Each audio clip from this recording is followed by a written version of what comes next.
عن رسول الله واهل بيته وبالخصوص صاحب الامر والزمان وعن والدي واهلي وقرابتي وجميع المؤمنين والمؤمنات الاحياء منهم والاموات ومن قلدنا الدعاء والزياره قربة الى الله. السلام على رسول الله امين الله على وحيه وعزائم امره الخاتم لما سبق والفاتح لما استقبل والمهيمن على ذلك.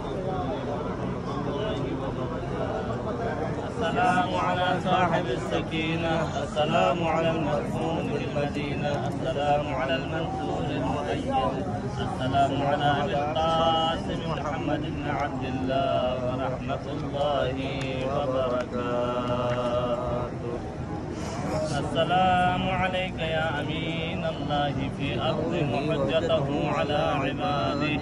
السلام عليك يا أمير المؤمنين، أشهد أنك جاهدت في الله حق جهاده وعملت بكتابه واتبعت سنن نبيه صلى الله عليه وآله حتى دعاك الله إلى جواره فقبضك إليه باختياره والزم أعداءك الحجة مع ما لك من الحجج البالغة على جميع خلقه.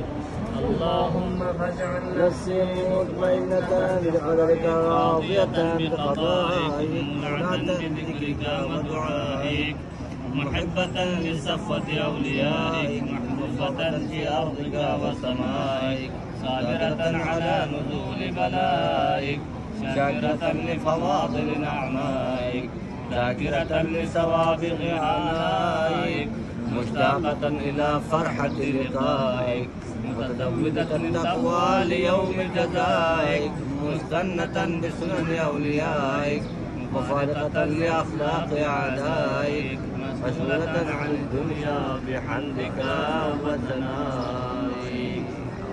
اللهم إن قلوب المخبتين إليك والها وسبل الراغبين إليك شارعا وأعلام القاصدين إليك واضحا وأفئدة العارفين منك فاضعا وأصوات الداعين إليك صاعدا وأبواب الإجابة لهم مفتحا ودعوة من ناجاك مستجابا وتوبة من أناب إليك مقبولا وعبرة من بكى من خوفك مرحوما والإغاثة لمن استغاث بك مغلوبا وعبادك والسؤال بك مغفولا وعبادك لعبادك مجتزا وزلل من استقالك مقالا وأعمال العاملين لديك محمودا وأرزاقك إلى الخلائق من لدنك نازلا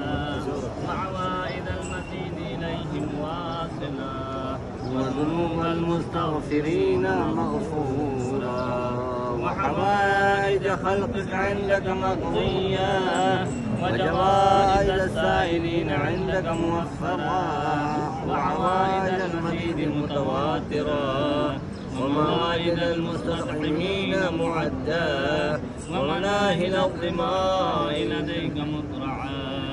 اللهم فاستجب دعائي واقبل ثنائي واجمع بيني وبين أوليائي بحق محمد وعلي وفاطمة والحسن والحسين عليهم السلام. إنك ولي نعمائي ومنتهى منائي وغاية رجائي في منقلبي ومصواي.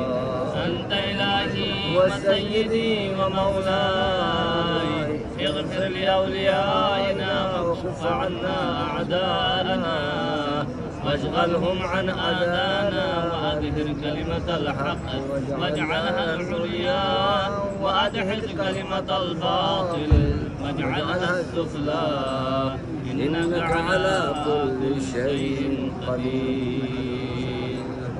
السلام عليك يا